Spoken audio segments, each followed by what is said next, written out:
Nós vamos estar ministrando nessa noite é o texto da ceia, 1 Coríntios 11, versículo 18 em diante. Quantos irmãos vão encontrando aí nas suas Bíblias, o texto mencionado?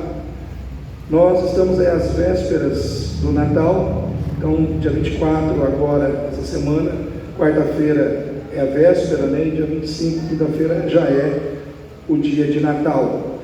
E eu digo assim, irmãos, nós temos que entender que o Natal, ele deve celebrar e engrandecer a Cristo. Como eu disse no culto passado, o Natal não fala de uma touca, mas de uma coroa de espinhos, não fala de alguém que veio do Polo Norte, mas de alguém que veio do céu à terra, não fala de alguém que carregou um saco de brinquedos nas costas, mas de alguém que carregou uma cruz nos ombros, e foi crucificado nessa cruz para o perdão dos pecados de toda a humanidade. Então nós temos que entender que o Natal é Cristo, Natal é o nascimento de Jesus neste mundo. Então nós precisamos celebrar e engrandecer Cristo como Senhor e Salvador das nossas vidas. Eu também digo o seguinte, que Jesus, ele nasceu uma vez na história, mas ele nasce todos os dias pela fé no coração daqueles que o recebem. Então hoje pode estar sendo Natal na vida de alguém que está recebendo a Jesus como Senhor e Salvador da sua vida. Por quê? Porque Jesus está nascendo no coração dessa pessoa como seu Senhor e como seu Salvador. Então Jesus veio para nascer e nascer como Senhor e Salvador de todos nós. E por isso nós estamos aqui. Lá em Hebreus capítulo 12, versículo 3, diz assim, que nós devemos considerar aquele que suportou tais contradições dos pecadores contra si mesmo, para que não venhamos a enfraquecer ou desanimar, no nosso espírito, porque, irmão, Jesus, ele suportou por nós todo tipo de humilhação, as dores, atrozes da cruz, ele suportou por cada um de nós. Então nós temos eventos marcantes. Desde o momento que Jesus nasceu, nós temos alguns eventos marcantes relacionados à sua vinda a este mundo. Primeiro foi o seu nascimento, depois o momento quando ele estava na manjedoura, exatamente no seu nascimento. Então, mostrando que o Rei dos Reis, o Senhor dos Senhores, ele não precisa de um berço de ouro para ser quem ele é. Então, uma pessoa, ela pode nascer num ambiente simples, mas ela pode ter uma vida que trará um grande significado à vida de outras pessoas, e foi isso que Jesus fez. Ele não nasceu num berço de ouro, não havia lugar para ele, vamos dizer assim, nos hotéis. Ele teve que nascer numa estrebaria, ou seja, nasceu num lugar humilde, num lugar simples, mas ali sobre ele estava a presença, a glória do céu, a presença e a glória de Deus. Jesus também viveu um outro momento marcante, que é o momento da cruz, quando ele consumou ali, tudo aquilo que ele veio fazer. Ele morreu na cruz por nós, ele derramou o seu sangue por nós naquela cruz. Por isso nós podemos estar aqui hoje celebrando a ceia, porque ele não teve medo de enfrentar a cruz por amor a nós. E o momento da ressurreição, depois de 3 dias, a pedra foi rolada, foi tirada, e ele já não estava mais lá. Ele ressuscitou, ou seja, o túmulo de Jesus está vazio, diferente do túmulo de todos os outros expoentes religiosos que existem. O túmulo de Maomé está lá, com a ossada de Maomé.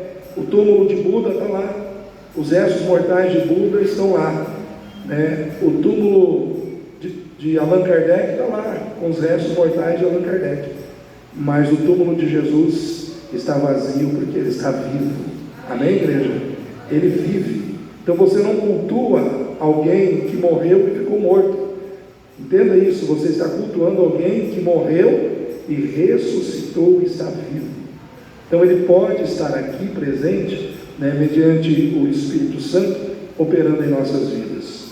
E aqui nessa noite de ceia, eu quero falar de um outro momento marcante, que é o momento em que Jesus sentou com seus discípulos em torno de uma mesa. E aqui nós temos a mesa, né? Com o cálice, com o pão, e nós vamos estar falando um pouco sobre isso nessa noite. Então aqui em 1 Coríntios 11, 18, nós lemos assim: porque antes de tudo ouço que quando vos ajuntais na igreja, há entre vós dissensões quer dizer brigas, contendas, e em parte eu creio, e até importa que haja entre vós heresias, para que os que são sinceros se manifestem entre vós, de sorte que quando vos ajuntais num lugar, não é para comer a ceia do Senhor, porque comendo cada um, toma antecipadamente a sua própria ceia, assim um tem fome e o outro embriaga-se. Não tendes porventura casas para comer ou para beber? Ou desprezais a igreja de Deus e envergonhais os que nada têm? Que vos direi? Louvar-vos-ei? Nisto não vos louvo, porque recebi do Senhor o que também vos ensinei, que o Senhor Jesus, na noite em que foi traído, tomou o pão, e tendo dado graças, o partiu e disse: tomai e comei, isto é meu corpo que é partido por vós, fazei isto em memória de mim. Semelhantemente também, depois de cear, tomou o cálice, dizendo: este cálice é o novo testamento no meu sangue, fazei isso todas as vezes que beberdes em memória de mim. Porque todas as vezes que comerdes este pão e beberdes este cálice, anunciais a morte do Senhor até que venha. Portanto, qualquer que comer deste pão ou beber o cálice do Senhor indignamente, será culpado do corpo e do sangue do Senhor. Examine-se, pois, o homem a si mesmo, e assim coma deste pão e beba deste cálice. Amém, queridos? Queridos, hoje nós vamos falar sobre a mesa. A mesa. Qual a importância da mesa? A mesa, irmãos, ela é muito importante. Quantos têm mesa em casa aí? Levanta a mão. Muito bem. Alguns têm uma mesa pequena, outros têm uma mesa menor, né? A mesa ela é muito importante no nosso dia a dia, né? Existem famílias que costumam se sentar para comer em torno da mesa, e infelizmente esse costume ele tem se perdido na vida de muitas outras famílias. Eu fico feliz com as famílias que preservam esse hábito, né? Mas na cultura judaica, irmãos, qual era a importância da mesa? A mesa, na cultura judaica, ela tinha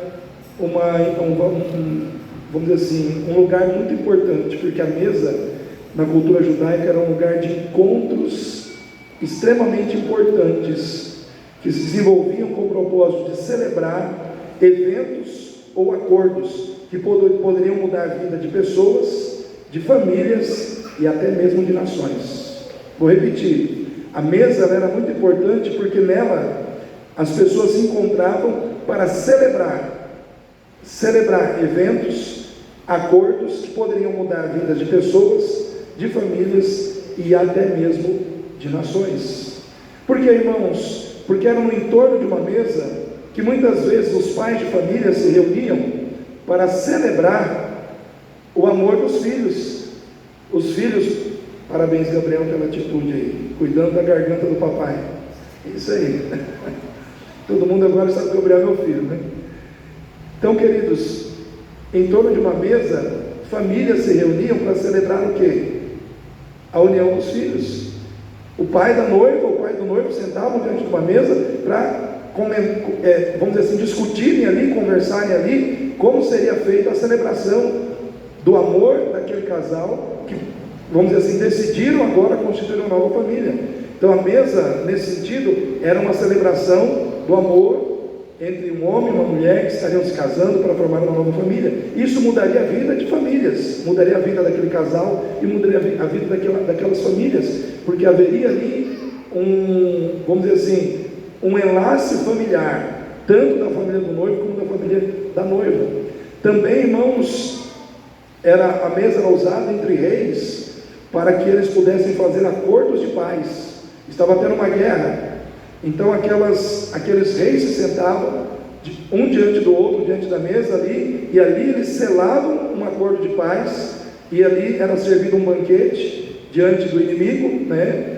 Mas selando o que? A paz. Naquela mesa toda a inimizade acabava, naquela mesa toda a guerra acabava, naquela mesa toda a intenção de ferir um ao outro acabava diante da mesa. Então a mesa ela tinha esse simbolismo muito forte na cultura judaica, porque era um momento onde as pessoas se encontravam para celebrar acordos extremamente importantes. E quando Jesus reúne os seus discípulos em torno de uma mesa, ele está ali fazendo uma aliança de fé e de amor com seus discípulos, de forma profética, anunciando tudo o que ele veio fazer em relação ao seu sacrifício na cruz. Aquela mesa, de certa forma, ela foi interligada por Cristo ao sacrifício que ele estaria fazendo na cruz, derramando o seu sangue e crucificando o seu corpo para o perdão dos pecados de toda a humanidade. Então ali Jesus celebrou uma grande vitória, que traria cura, que traria libertação, que traria salvação a toda a humanidade. E os elementos que estavam sobre a mesa ali, no caso o pão sem fermento e também o vinho, eles ambos ali eram elementos que simbolizavam de forma memorial o corpo de Jesus e o sangue de Jesus que foi derramado na cruz do Calvário. Então, queridos, a mesa ela tem um valor muito forte, e para nós nessa noite, pensando nessa mesa, hoje nós estamos aqui, nós vamos participar da mesa de Cristo. Amém, igreja? Olha só que honra, eu e você, como igreja, vamos participar da mesa do Senhor. A Franciele e o Davi, que se batizaram recentemente, pela primeira vez, vão participar da ceia do Senhor, vão participar da mesa de Cristo. E quando eu olho para essa mesa, para tudo aquilo que ela representa, por tudo aquilo que Jesus fez com que ela representasse na nossa vida hoje, eu penso que essa mesa ela fala conosco de compromissos que eu, você, cada um de nós que está aqui nessa noite precisa honrar. E eu quero falar sobre alguns compromissos da mesa, Nós temos um compromisso com o Senhor da mesa. Então essa mesa que está aqui hoje, ela tem que falar comigo e com você sobre alguns compromissos que nós precisamos assumir com Cristo, porque nós não apenas, irmãos, andamos com Cristo, nós também andamos em Cristo. Amém, Mateus? Nós andamos em Cristo. Nós não estamos apenas caminhando com Jesus ao nosso lado, nós estamos caminhando em Jesus. Nós estamos caminhando nele, estamos seguindo os seus passos, estamos vivendo a sua vida, estamos vivendo a sua obra. Então isso deve trazer para nós alguns compromissos. E a palavra compromisso ela é forte, porque a palavra compromisso fala de algo que nós precisamos cumprir, de algo que nós precisamos viver, de algo que nós precisamos levar a êxito na nossa vida.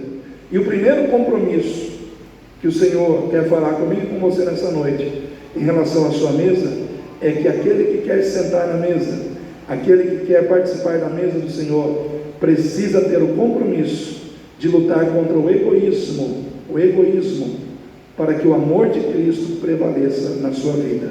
Amém? Irmãos, parece uma coisa assim muito simples falar de egoísmo, mas não é. O egoísmo é uma coisa muito forte na vida do ser humano. Por quê, pastor?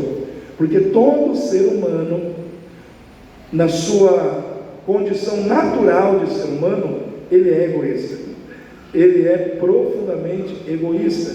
E isso contradiz, ou de certa forma, bate de frente com o amor de Cristo em nossas vidas. Porque o amor de Cristo, irmãos, é totalmente contrário a tudo aquilo que flui do egoísmo.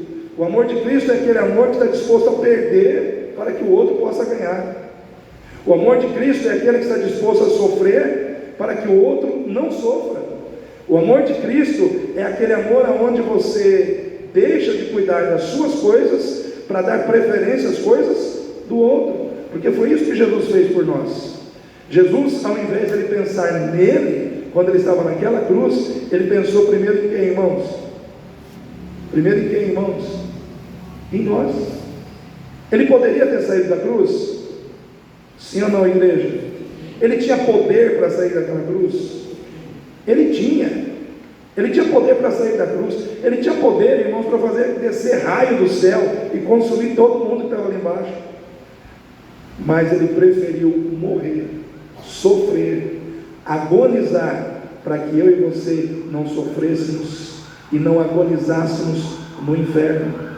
Ele olhou para mim, para você, para a nossa alma, e ele sentiu compaixão de nós. Então esse amor, irmãos, para ele fluir na sua vida e na minha, nós temos que todos os dias ter o compromisso de lutar contra o egoísmo na nossa vida. Porque senão, irmãos, nós às vezes estamos dentro da igreja, falamos que somos crentes, que somos cristãos, mas muitas vezes estamos vivendo uma vida egoísta, aonde, em primeiro lugar, em primeiro lugar, as minhas coisas, em primeiro lugar, o que eu quero. Se sobrar, eu penso nos outros. Mas eu sou crente, eu sou cristão, né? E aí, tipo assim, eu estou vivendo desse jeito, tranquilamente. Por quê? Porque a maioria da igreja está vivendo assim hoje, irmãos. Hoje, se nós pararmos para pensar, nós temos que ter um cuidado muito grande como igreja. E quando eu aponto o dedo para você, tem 3 dedos apontados para mim. Então eu não julgo você, né? Eu não tenho o direito de te julgar, mas eu posso julgar, eu posso fazer uma leitura da igreja nos dias atuais. E hoje, quando eu olho para a igreja, principalmente a igreja no Brasil, no Ocidente, nós vemos uma igreja que tem uma pregação muito centrada no homem, muito centrada nos desejos do coração do homem, né? A gente tem que fazer de tudo para as pessoas serem felizes, nós temos que fazer de tudo para as pessoas serem agradadas. Então hoje, pensa-se muito em agradar os jovens, pensa-se muito em agradar as pessoas, mas ninguém está preocupado em saber se Deus está feliz, ou se Deus está sendo agradado, porque o que importa é que eu me sinta feliz, ou que eu me sinta bem. Se Deus não está bem, não é problema meu. Tem muita gente vivendo assim, e esse não é o Evangelho. O Evangelho não é esse, irmãos. Às vezes a gente precisa receber um choque de realidade, olhando lá para a Nigéria, olhando lá para o Sudão, para aquele povo que está morrendo por amor a Jesus todos os dias, para a gente entender o quão acomodados nós estamos. Porque aí você olha lá e vê que tem gente que está pagando com a vida o propósito de ser cristão, enquanto aqui nós muitas vezes temos tudo nas mãos e reclamamos, muitas vezes não ajudamos, muitas vezes nos sentimos no direito de pensar mais naquilo que nós queremos do que naquilo que o reino de Deus precisa. O reino de Deus precisa de muitas coisas que está na minha mão, e Deus espera que aquilo que Ele colocou na minha mão seja direcionado ao seu reino. Mas por que não é? Por causa do egoísmo, por causa do egoísmo. E quando você lê o texto aqui que nós lemos, aí eu quero chamar a sua atenção, quero que você olhe aqui para a Bíblia. O apóstolo Paulo começa esse texto, quando eu leio o versículo 18, exortando a igreja. Exortar, que significa, vou traduzir num português mais claro aqui, chamar a atenção, dar uma dura, puxar a orelha do povo, encorajar com firmeza, procurando mostrar erros e falhas que precisam ser corrigidos. Vou repetir: exortar significa encorajar em amor, mas com firmeza, procurando mostrar erros e falhas que precisam ser corrigidos.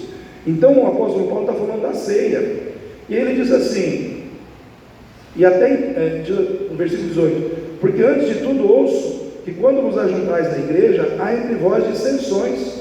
Haviam brigas ali, contendas. Mas por que eles brigavam? Vamos adiante.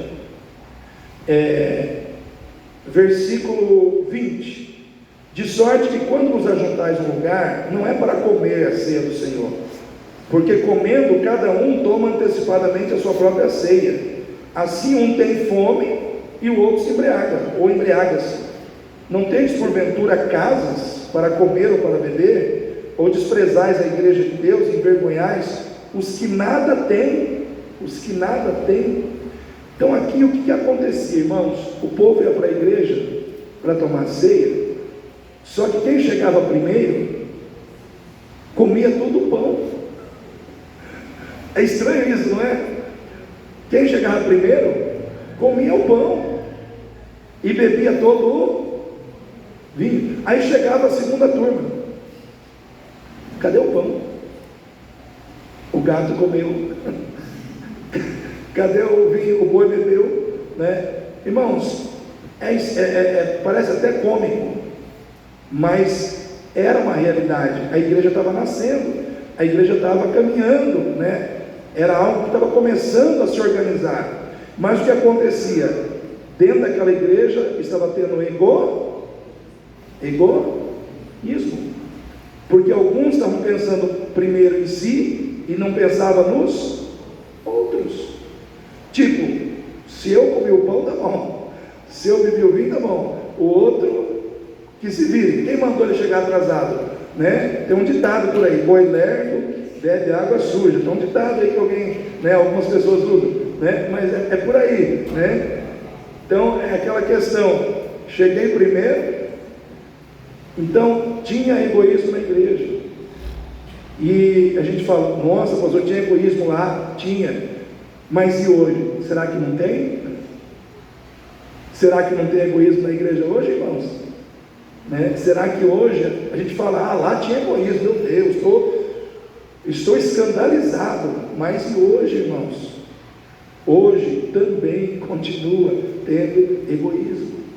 Nós temos que entender, irmãos, que a mesa do Senhor Jesus, ela não é composta de uma única família.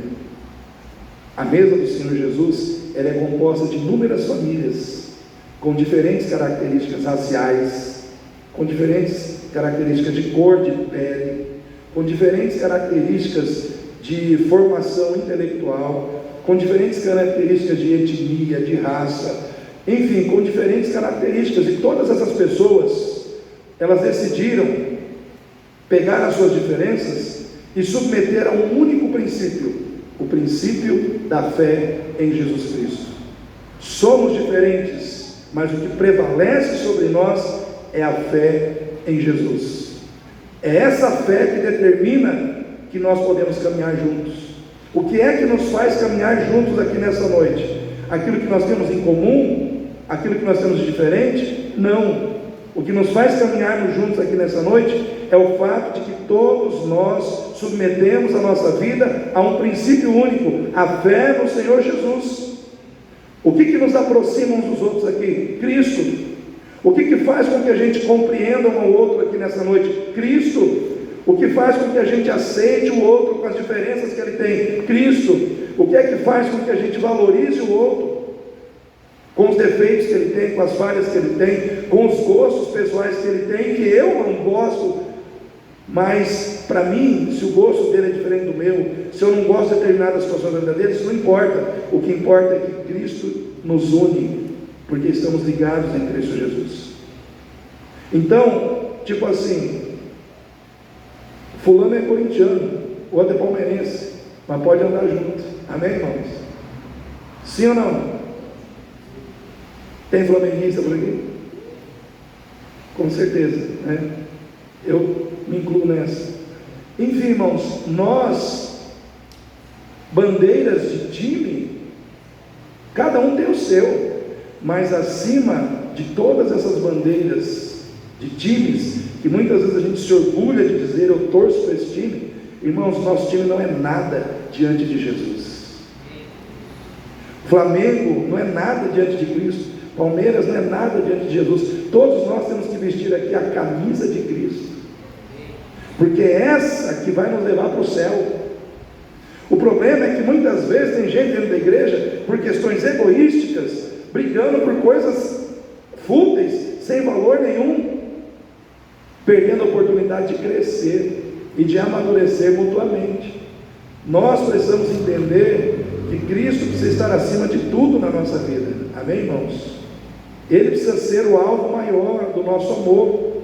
Então, quando, irmãos, nós decidimos nos submeter a Cristo, nós decidimos permitir que a vida de Cristo, que os e que as virtudes do seu caráter também fluam em nossas vidas. E uma dessas virtudes, que eu chamo de a mais importante, é o amor. O amor precisa fluir em nossas vidas. Então, quando o amor flui em nossas vidas, tudo começa a mudar, e o egoísmo começa, irmãos, a ser, vamos dizer assim, combatido dentro de nós. Então, quando eu, como cristão, decido viver egoisticamente dentro da minha casa, sem cuidar das pessoas que convivem comigo debaixo do mesmo teto, sem dar atenção às necessidades que essas pessoas têm, porque eu estou muito preocupado com as minhas necessidades, eu estou desonrando o meu lugar na mesa. Presta atenção no que eu estou dizendo para você. Quando eu decido viver egoisticamente dentro da minha casa, como marido, ou como esposa, ou como pai, ou como filho, e não dou atenção à minha família, porque quando eu me relaciono com a minha família, eu me relaciono pensando naquilo que eles têm que fazer por mim. Como marido, eu só fico pensando no que a minha esposa tem que fazer por mim. Como esposa, eu só fico pensando no que meu marido tem que fazer por mim. Como filho, eu só fico pensando naquilo que meus pais têm que fazer por mim. Como pai, eu só fico pensando naquilo que meus filhos têm que fazer por mim. Mas eu não estou preocupado com aquilo que eu tenho que fazer pelo outro.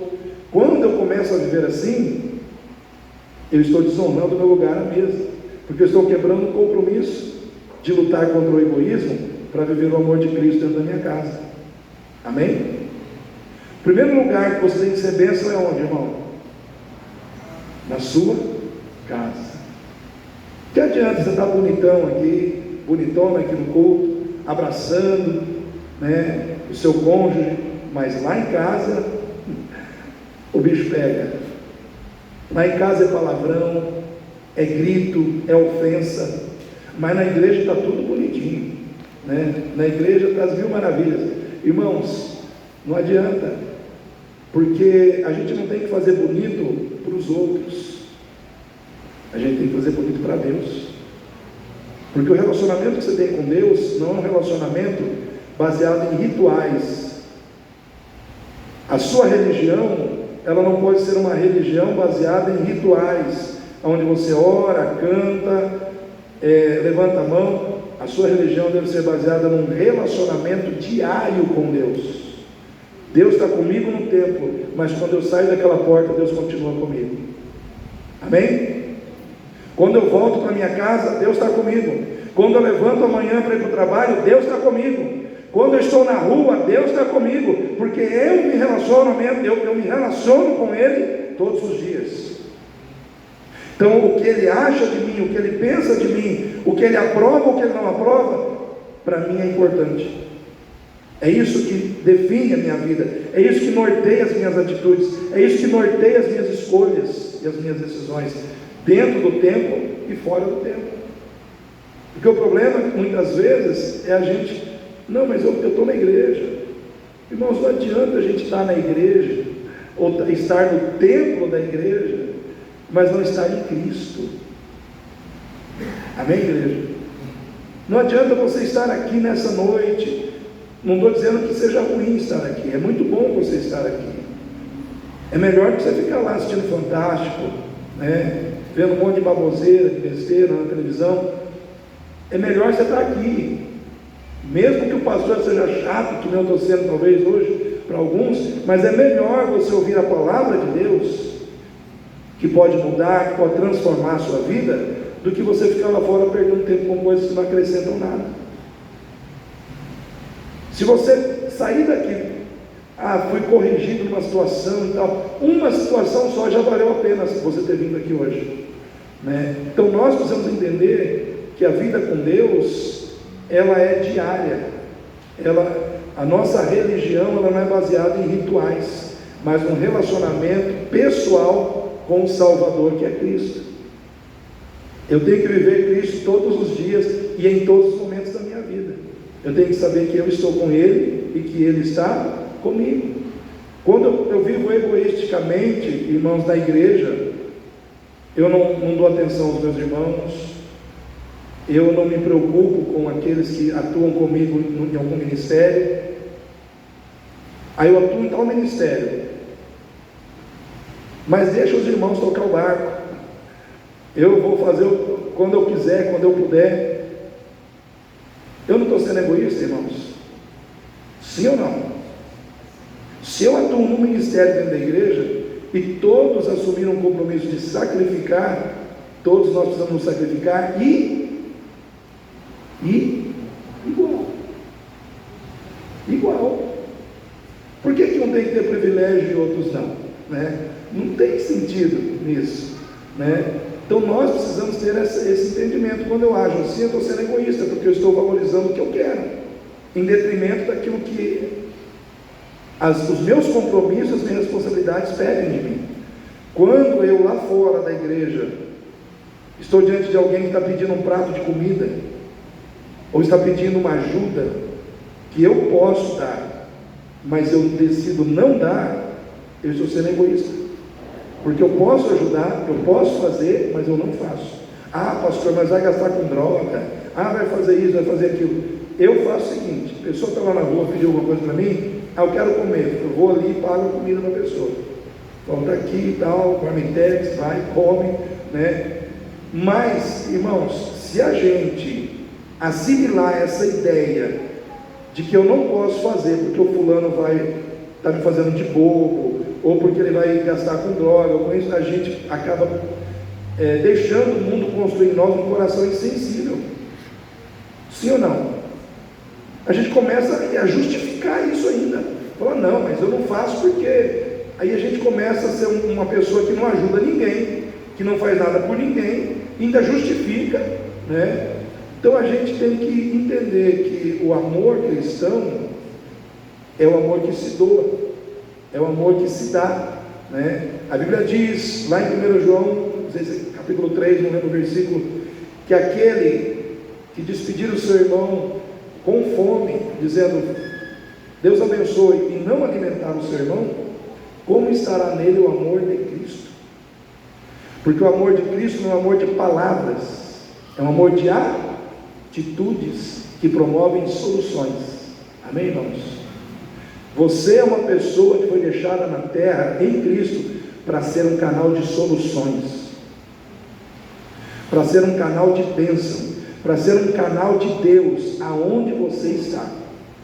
Se alguém precisa ouvir uma palavra de Deus que vai levantar essa pessoa da situação de desânimo em que ela se encontra, da situação de frustração em que ela se encontra, é da tua boca que essa palavra tem que sair. Amém, irmãos?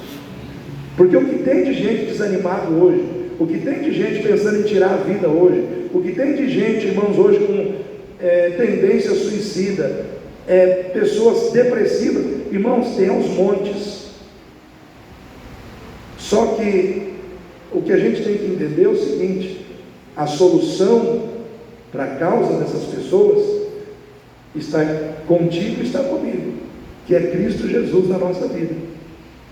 Ontem eu ouvi uma frase que me chamou a atenção, que o problema do mundo não é o crescimento do mal, não é a presença do crescimento do mal, mas é o aumento da ausência do bem na vida daqueles que conhecem a Deus.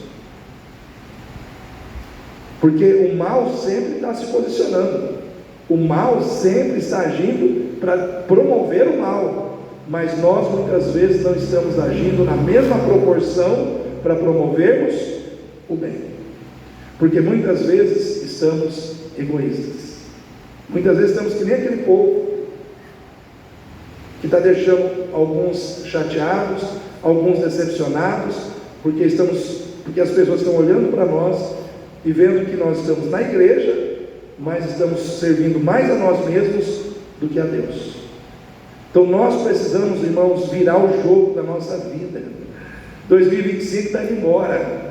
Quem quer começar um ano de 2026 aí verdadeiramente um ano de bênção, um ano transformado, um ano novo? Levanta a sua mão aí. Então você tem que deixar para trás as coisas velhas que te atrapalharam, porque se você levar com você as manias velhas, as atitudes velhas que não contribuíram para o teu crescimento em 2025, o teu 2026 vai ser uma triste repetição do que foi o 2025. Simples assim. Porque não adianta você querer algo novo com atitudes velhas. Não adianta você querer algo novo com práticas velhas, que você precisa deixar para trás. Então o egoísmo é um compromisso que nós temos que ter, irmãos. Mas vamos supor que alguém ouça essa palavra e diga assim: pastor, gostei dessa palavra, hein? Palavra boa, e até me confrontou, mas e se eu quiser viver egoisticamente? Eu posso? Se alguém perguntasse para mim, eu falo: pode, se você quiser viver egoisticamente, você pode. Porque, irmãos, a salvação, tudo que a gente vive com Deus não é forçado. Alguém aqui aceitou Jesus na força aí?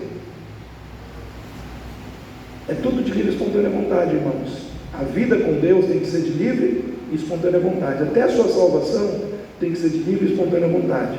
Então, se você quiser viver egoisticamente, pensando só em você, sem pensar nos outros, você pode. Só que eu tenho que dizer uma coisa para você, e isso é básico e fundamental.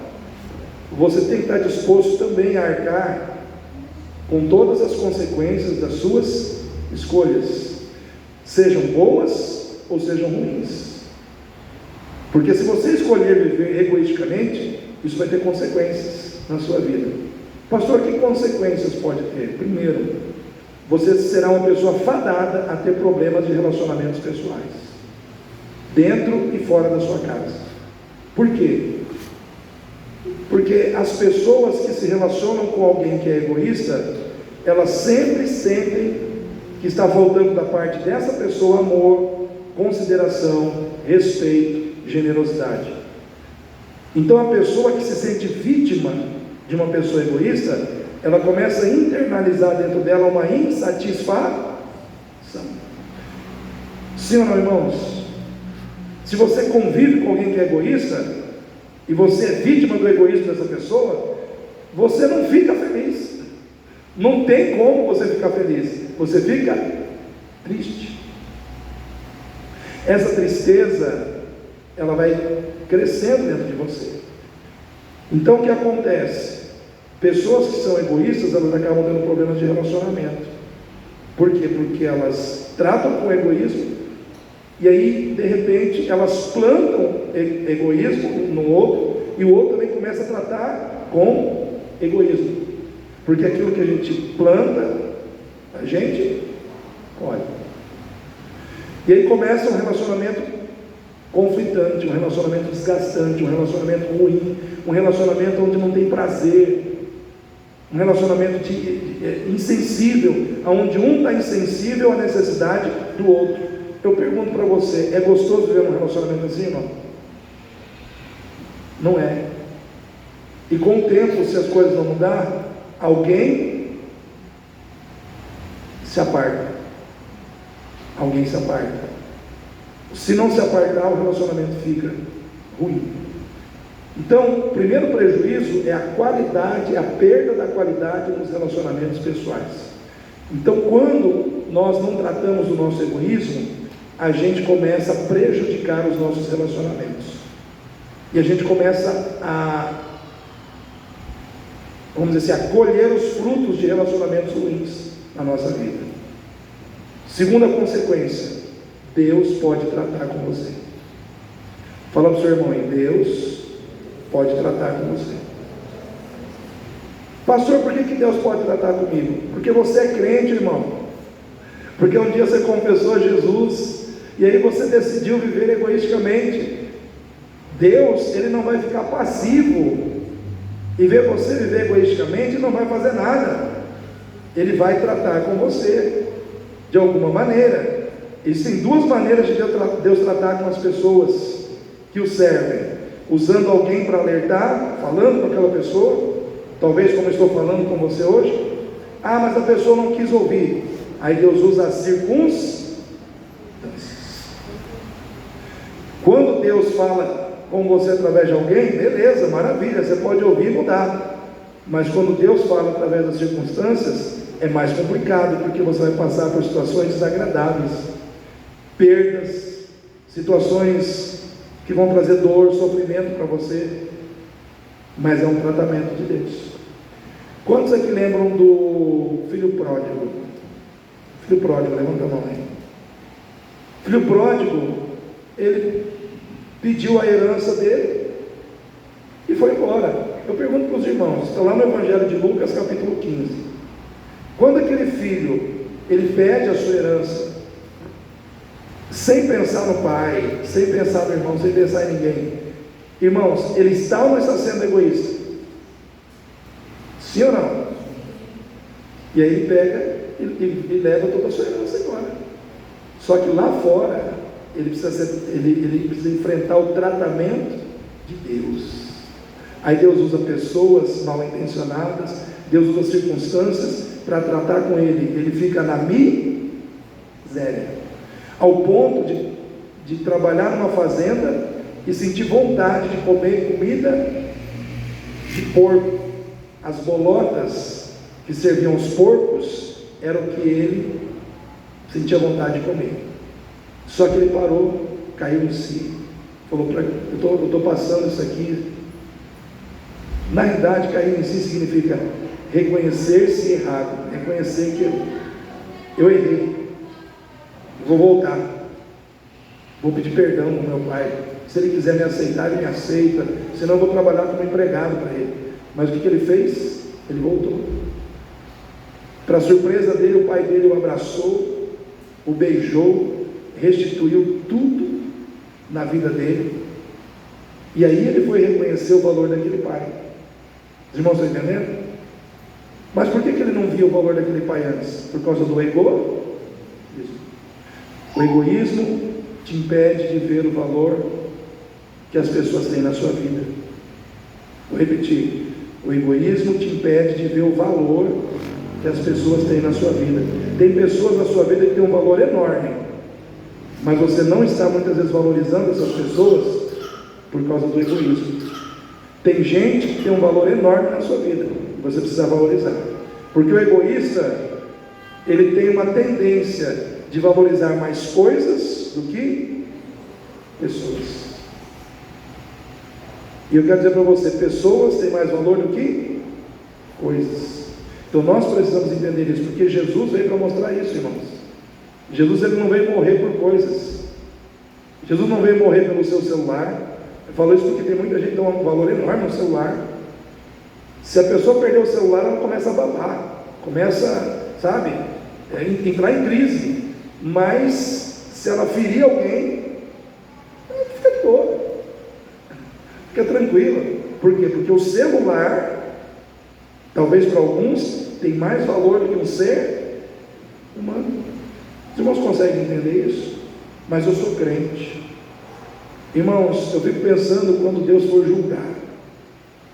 julgar o coração, julgar os crentes, né? Nós que estamos aqui precisamos parar para avaliar o quanto nós muitas vezes estamos sendo egoístas. Quando eu, irmãos, tenho condição de vir aqui entregar uma oferta ou um dízimo espontaneamente para a obra de Deus, mas eu fico pensando nas coisas que eu quero, nas minhas vaidades, nas coisas que eu quero comprar, que eu quero gastar comigo, e eu não venho, não entrego. Eu estou sendo egoísta. Estou sendo egoísta. Então eu estou aqui mostrando para os irmãos como, de forma prática, às vezes o egoísmo tem se manifestado na vida de muitos crentes. E às vezes a gente fala: mas eu sou crente, né? Irmãos, temos que parar para pensar que nós temos que sentar nessa mesa e temos que honrar o dono da mesa, temos que honrar o Senhor da mesa. Então, quando a gente é egoísta, a gente está desonrando o nosso lugar na mesa. Eu perdi bastante tempo aqui nesse tópico, e tem muitos outros aqui, mas vamos lá. Segundo, honrar o meu lugar na mesa envolve honrar o compromisso de colocar em prática tudo aquilo que recebemos de Jesus como ensinamento. Irmão, Jesus, ele nos ensinou, ele ensinou seus discípulos através da palavra. E ele trouxe muitos ensinos. Eu poderia ficar aqui muitas horas falando dos ensinamentos de Jesus, mas eu escolhi 3 apenas. Jesus nos ensinou sobre a importância da oração. Por exemplo, lá em Mateus 26:41, o Senhor Jesus diz assim: vigiai e orai para que não entreis em tentação. Mateus 26, 41, vamos lá. Vigiai e orai para que não entreis em tentação. Na verdade o espírito está pronto, mas a carne é fraca, irmãos. Ou seja, qual é o ponto fraco do ser humano? É o seu espiritual ou o seu carnal? Aonde que o diabo nos tenta? A nossa carne. Então a tentação vem todos os dias. Todos os dias a tentação vem para você, homem. Todos os dias a tentação vem para você, mulher. Como diz aquela música do Tales. E o pecado vem, me chama. E as propostas vêm, me chamam. E o pecado vem e me chama. Mas eu escolho Deus. Eu escolho ser amigo de Deus. Irmãos, para vencer as tentações, nós temos que ser amigos de quem? De Deus. Amizade com alguém envolve relacionamento próximo. Em outras palavras, se você quer ser amigo de Deus, você tem que orar. Você tem que ter o hábito de conversar com Deus. Você tem que ter o hábito de falar com o Pai. Você tem que ter o hábito de abrir o seu coração diante de Deus. Jesus diz sobre oração, como que nós devemos orar? Entra no teu quarto, fecha a tua porta e fala com teu Pai em secreto. O teu Pai que te ouve em secreto te honrará publicamente. Sabe o que quer dizer isso? Sabe aquela situação de fraqueza que você carrega e que você não quer que ninguém saiba, porque te humilha, te diminui, mas você sabe que você tem? Você chega lá no teu quarto e fala: Pai, sozinho não dá, eu não consigo, o Senhor sabe que nessa tentação aqui é difícil para mim, me dá força, me dá capacidade para dizer não, me dá capacidade, Senhor Deus, para não aceitar essas propostas. Você vai na presença de Deus e se derrama diante de Deus, em secreto, conversa com Deus. Aí publicamente Deus vai te honrar. De que maneira? Te dando força para dizer não publicamente às tentações quando elas vierem contra você. A tentação que você poderia ter caído nela, e você poderia ter se arrebentado e você não caiu, é uma maneira de Deus te honrar publicamente, porque lá fora Deus te deu vitória. O que você pediu aqui no secreto, lá fora Deus atendeu. Mas primeiro você tem que comparecer aonde? No secreto. Você tem que falar com Deus, tem que desenvolver relação com Deus. Irmãos, quantas vezes eu não tive vitórias assim? Quantas vezes eu não tive que chegar diante de Deus, abrir meu coração, falar com Deus, pedir força para Deus, pedir para Deus me dar força para não fazer determinadas situações, não ceder a determinadas tentações. E Deus foi fiel a mim. Porque, irmãos, não pense porque eu estou aqui em cima, eu sou, não, pastor não tem erro. Eu sou tão falho quanto vocês. Eu sou tão propenso a cair como qualquer um de vocês. Se eu não vigiar o meu coração, eu posso ceder às tentações. Então, eu tenho que ter humildade de reconhecer isso na minha vida, e você tem que ter a humildade de reconhecer isso na sua. Então, Jesus ensinou sobre oração, irmãos. Amém? Jesus ensinou sobre o perigo do amor ao dinheiro. Lá em Mateus 19, 16 a 30, nós temos a história do jovem rico. Eu vou correr aqui um pouco, para ver se eu consigo terminar dentro de 5 minutos. Então, o jovem rico era um jovem de muitos valores morais, era um jovem que andava certinho, era um cumpridor de regras. Só que quando chegou na hora H, Jesus viu no coração dele aquilo que realmente o fazia ser alguém reprovável, que era o seu amor ao dinheiro. Porque Jesus fala assim: você conhece os mandamentos? Ele falou: conheço todos, pratico todos. Então, prática de mandamentos ele estava ok, mas quando se trata de saber quem a gente ama mais, se é Deus ou as coisas materiais, é isso que Deus quer saber. Chegou nesse momento, o jovem ele recebeu de Jesus uma proposta. Jesus disse para ele: é o seguinte, você quer ir para o céu? quer ser perfeito? Dá os seus bens aos pobres, vem e me segue. O jovem pulou, falou: não, você não é Jesus, você não pode ser Jesus, você não pode ser de Deus. Eu estou dizendo aqui o que ele pensou, irmãos. Naquele momento o jovem recuou, ele não aceitou, e aí ele deu as costas para Jesus, por amor ao seu dinheiro. Jesus disse assim: é mais fácil passar um camelo no buraco de uma agulha do que um rico entrar no reino dos céus.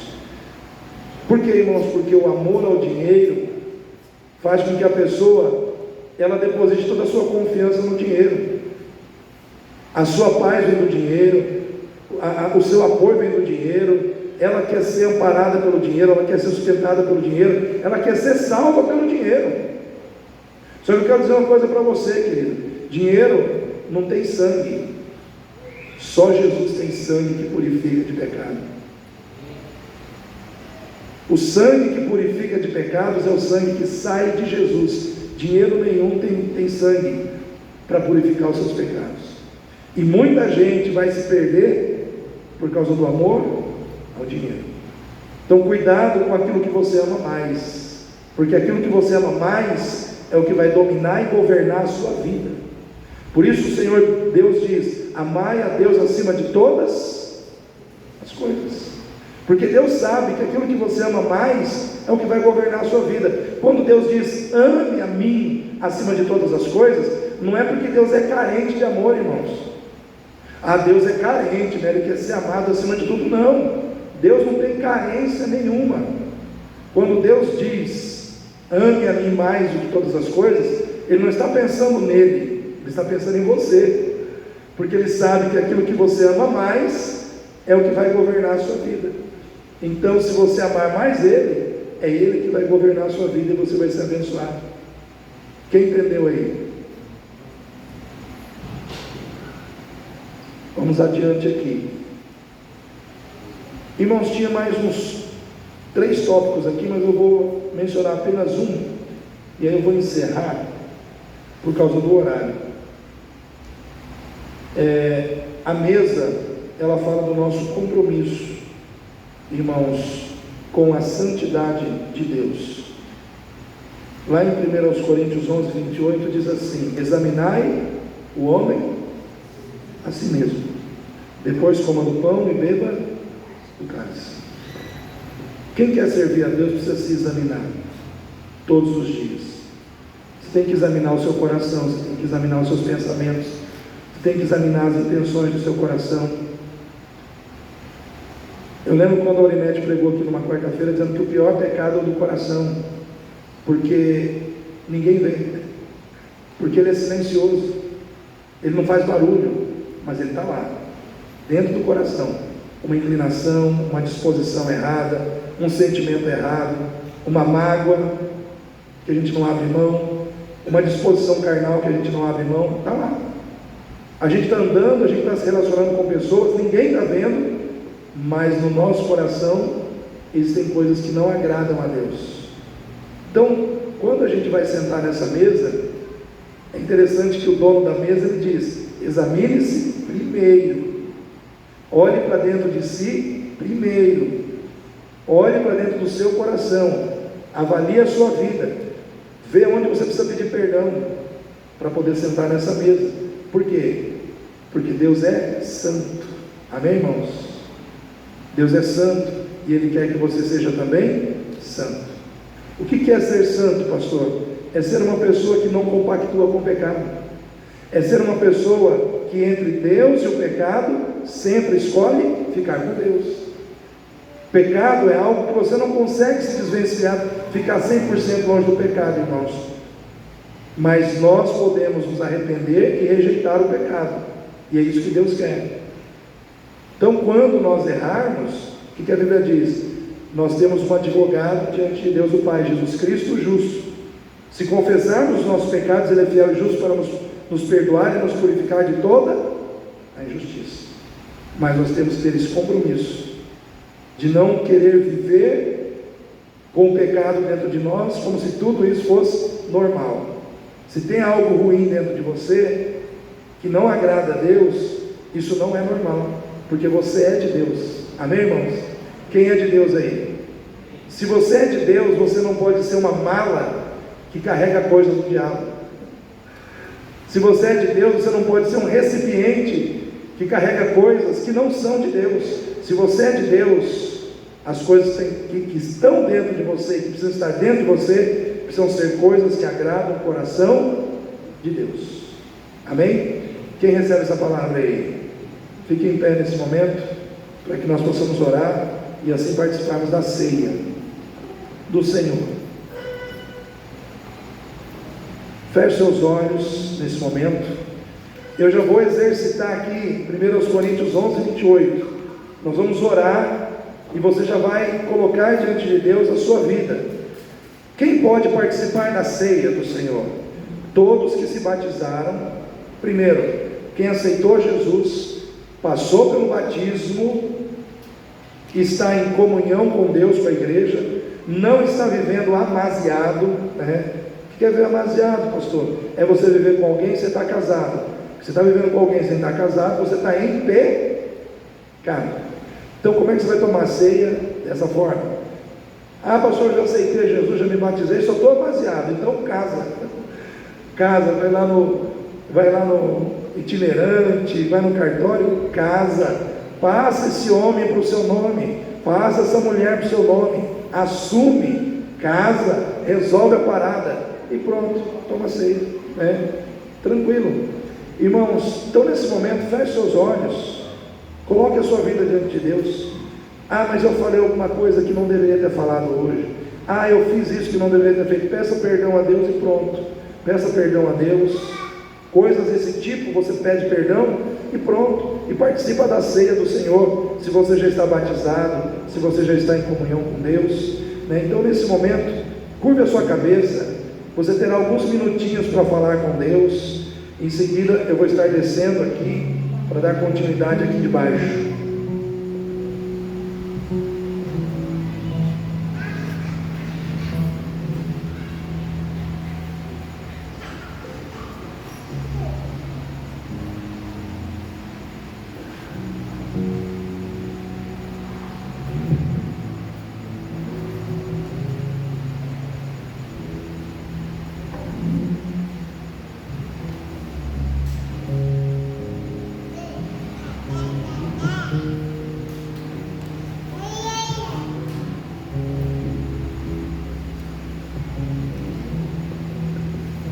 Fale com o Senhor, coloque a sua vida diante de Deus, peça perdão ao Pai pelas falhas, que todos nós que estamos aqui, queridos, somos falhos. Como disse o apóstolo Paulo, aquilo que quero fazer, acabo não fazendo, e aquilo que não quero fazer, acabo fazendo. Eis que vejo no meu homem interior uma lei, me levando a fazer o que Deus quer, mas vejo nos meus membros uma outra lei, me levando a fazer aquilo que não quero fazer. Muitas vezes essa é a luta do cristão, vencer a sua própria carne, vencer as disposições carnais que muitas vezes estão dentro do seu coração, e muitas vezes nós falhamos, nós erramos, mas nós estamos sendo aperfeiçoados em Cristo. À medida que nós nos curvamos diante de Deus, reconhecemos falhas, pedimos perdão, Deus nos renova, Deus nos aperfeiçoa, Deus nos faz subir de degrau, Deus nos leva para mais perto dEle. Pai querido, em nome do Senhor Jesus, eu quero me unir aos meus irmãos que estão orando nesse momento, Senhor, colocando suas vidas diante do Senhor. Eu também quero fazer isso, quero colocar a minha vida diante do Senhor, quero pedir perdão ao Senhor pelos meus pecados, pelas minhas falhas, por tudo aquilo que eu possa ter falado nesse dia que não foi do teu agrado, por tudo aquilo que eu possa ter feito em atitudes que não foi do teu agrado, e também, Pai, pelas atitudes boas que eu deveria ter praticado e não pratiquei, me omiti, fui omisso, e omissão também é pecado, porque a tua palavra diz que aquele que sabe fazer o bem e não pratica o bem que sabe, comete pecado. Então, meu Pai, a gente não peca somente quando a gente erra, a gente peca também quando a gente deixa de fazer o que é certo. Por isso, Senhor Deus, meu Pai, eu também te peço perdão nessa noite, e que nessa noite o Senhor venha renovar no nosso coração aquele perdão que foi liberado sobre as nossas vidas em Cristo Jesus, quando nós aceitamos a Cristo como Senhor e Salvador da nossa vida lá atrás. Que esse perdão seja renovado hoje no nosso coração. Deus, abençoa o teu povo que aqui se reúne e nos dê a condição de vivermos para a tua glória, Pai. É o que eu te peço, em nome do Senhor Jesus. Eu chamo a Aurinete e o Ricardo nesse momento, que estarão servindo a ceia. Tomara que o Ricardo não tenha sido arrebatado, né? Os irmãos que vão participar da ceia, a Franciele, eu vou pedir para você sentar aqui na frente, Franciele. Você será a primeira pessoa a ser servida hoje na ceia. E o Davi, cadê o Davi? A Aurinete chamou o Davi.